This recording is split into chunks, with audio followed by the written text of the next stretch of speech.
Hello everyone, this is Maggie, and welcome to another YouTube video. So first things first, I was away on vacation these last couple of days. I went to see one of my bucket list places type of deal. It was lots of fun. And I need to start this video with prefacing that I saw the new Nintendo Direct live in the middle of the street in like 30 degrees Celsius.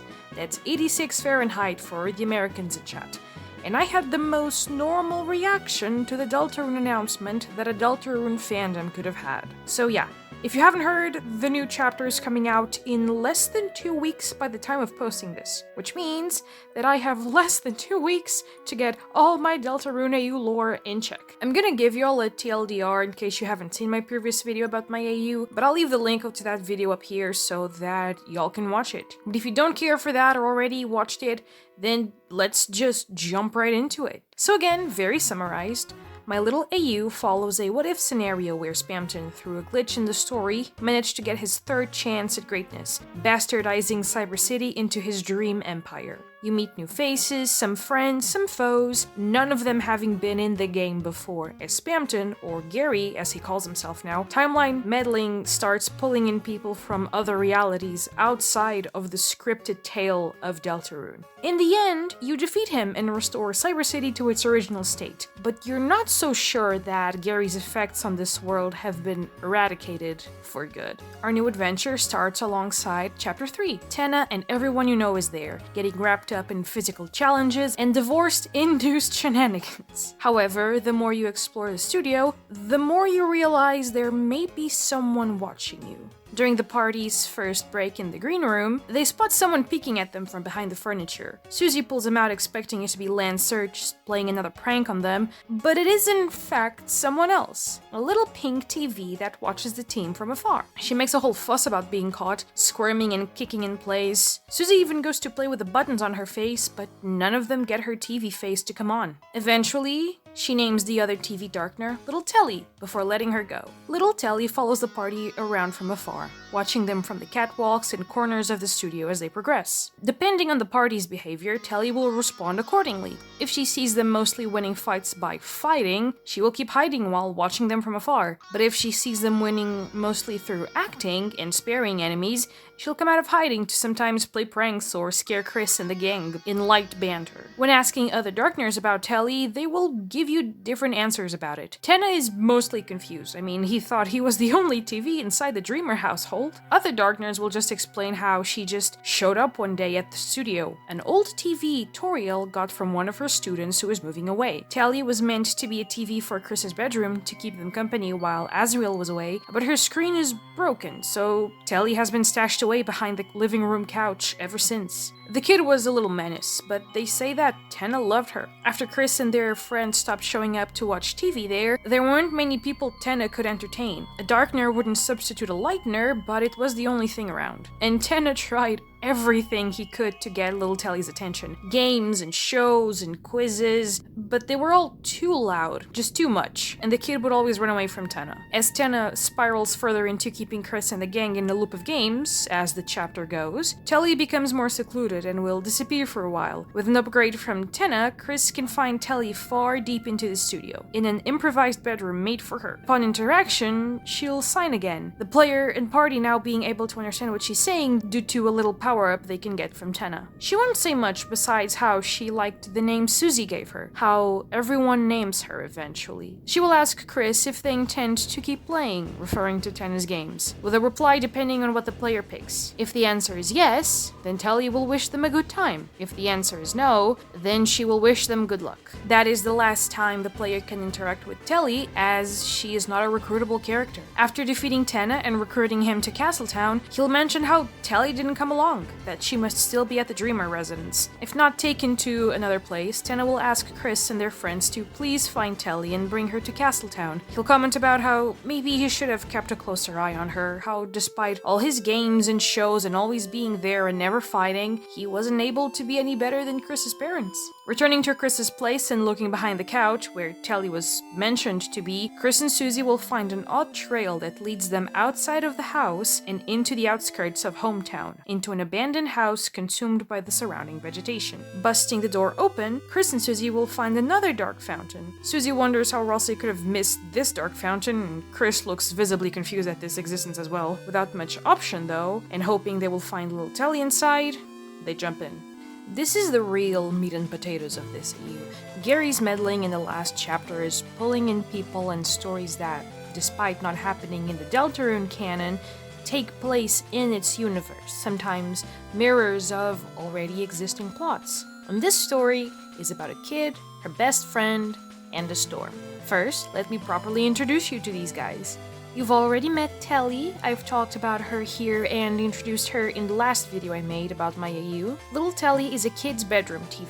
Think of those Disney princess pink CRTs they used to sell back in the day. While in Tenna's world, she's completely out of her element. She's small and quiet, has an attitude, sure, but she's still easy to break, which makes her very hard to get a hold of. Unfortunately for her, she gets Tenna's attention fairly quickly as the only kid left in the TV world after dreamer children have been gone for so long. Unfortunately for Tenna, she hates him at first. He's too loud and bombastic for her, so his attempts to get her to like him usually fall flat on their faces. She slowly grows to trust him more and more, but a lot of that trust goes down the drain once Chris and their friends show up and Tenna pivots all of his attention to them. Telly's one of those characters that you can immediately sense there's something wrong with them. It makes no sense for her to be here plot-wise. She's nothing to do with the Dreamer or Holiday families directly, and is kinda just there as if she belonged to somebody else initially, which she did, as we learn later. That's why the way her character is left off in chapter 3 leaves so much to answer still. Where did she come from? Where's the kid who she used to belong to?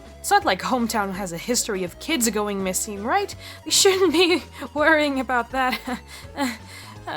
However, as you enter this new dark world, found in the overgrown house, which you soon learn to be called Lunaland, you get a glimpse of the world Telly is actually from. In her home dark world, Little Telly is the leader of a magical place as pink and girlish as she is. Now very much in her lane, Little Telly is a bubbly, though still very opinionated kid, the master of her universe. She acts more like a magical sidekick in a magical girl anime, being the best friend and dutiful guide of her Lightner. Speaking of, let's finally meet her. This is Becky. She's a beetle Lightner, living out her dreams of going on magical adventures with her best friend, her bedroom TV. She's but a little baby, optimistic to a fault. Like most 9-year-olds, Becky is a curious though ingenuous kid. Her worldviews can be limited by her equally limited life experiences and influences. Even so, her will to do what she believes to be right is commendable. She takes her sense of justice from the cartoons and shows she sees on the telly. Simple but right most of the time. Still too young to understand the calamity of things, she'll always aim to do the right thing, even if sprinkled in with the usual amount of magical girl enthusiasm. She and Telly are an inseparable duo, practically sisters who know everything about each other. Almost everything.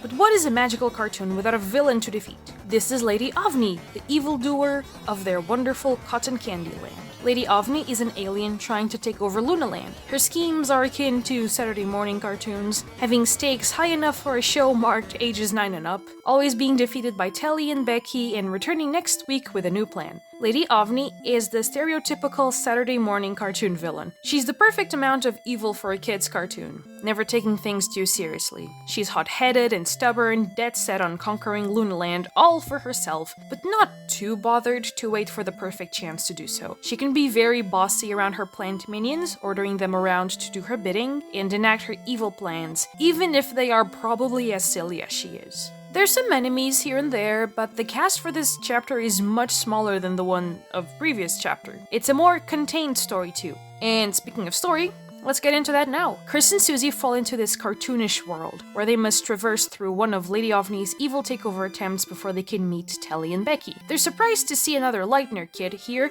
They weren't expecting anyone else to be in an abandoned house so far away from town. Still, the kids ask them to stay a while and play, which the party does. They do have to get Telly back to Tenna and close this dark fountain after all. They get sidetracked pretty often, battles against evil aliens and fluffy little creatures, making them forget all about the oddity of this situation as a whole. As they're wrapping up another fight, a storm approaches the horizon, and the Pink Kingdom is covered in an ominous red from the approaching clouds. Before they can do anything about it though, the world is frozen and rewind back to the first time the fun gang arrived. Yep, this is a time reset game, where the team must find out what is causing the time to reset before it does and hope to stop it. Throughout various rewinds, the player can learn more about Becky and Telly, how they met, how they've always been together. The player will also learn ways to bypass or complete puzzles faster, allowing them to get closer and closer to uncovering the truth before time resets. In the end, the team manages to get to Telly and Becky before the next rewind happens and discover what's been happening. Telly has been the one to rewind time, repeating the same adventures over and over again so that she and Becky can remain safe from an oncoming storm, which will take everything with it. Chris and the others are left to fight Telly, Becky on the sidelines as she didn't know any of this was going on. But as she's defeated, Telly is left with no strength to rewind time again. Becky wishes she had told her this sooner, that they can take anything the world threw at them, but they had to do it together. No more lies, no more stalling. It'll be them against the world like it's always been. And whatever happens, they will be okay, both of them. So, they take off to go fight this storm. Another evil threatening their sacred wonderland. The storm is defeated, and the dark world disappears, returning Telly to the smaller form she had once she was found by Tenna and his staff. As the darkness clears, there's nobody else inside the abandoned house, though Susie does comment on how dusty the pink little TV is. Once returned to Tenna, he's a lot more careful with her. Maybe he sees more of younger Chris in her, a kid who, right now, just needs a break. Something to get her mind off of the tough stuff. The fun gang never exactly finds Becky. They're sure she was a Lightner, but what exactly she was will be something they will probably only realize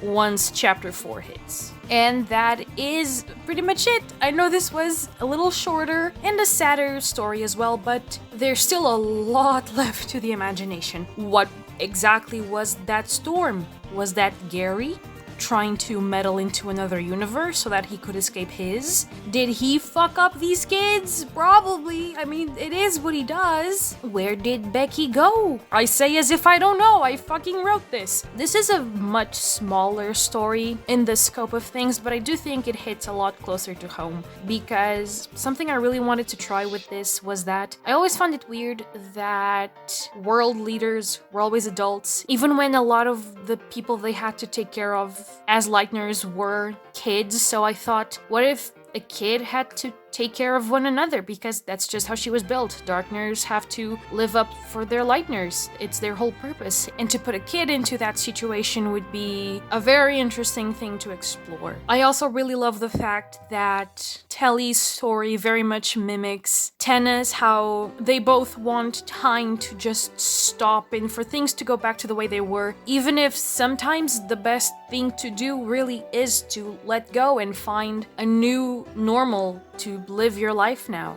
Things can't go back to the way they were, but that doesn't mean you have to let go of everything. And yeah, that is pretty much it. Thank you so much for watching. Like, comment, subscribe, blah blah blah, YouTube words. If you would like to see more about these characters, like a bunch of art I make of them, you can follow me on these social medias, that's where I'm most active on. But I will also leave my card in the description so that you can follow me on every social media that I have under the sun. If you liked these characters and want to know more about their lore maybe, you can visit my website. That's where I archive everything that I have, from characters to lore to storytelling.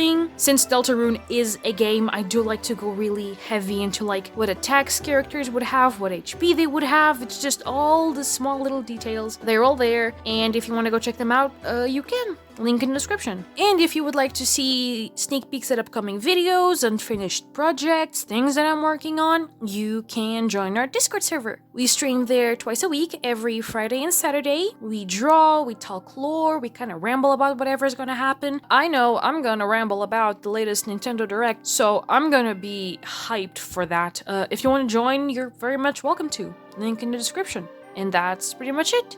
Thank you so much for watching, and I will see you in the next one. Bye-bye!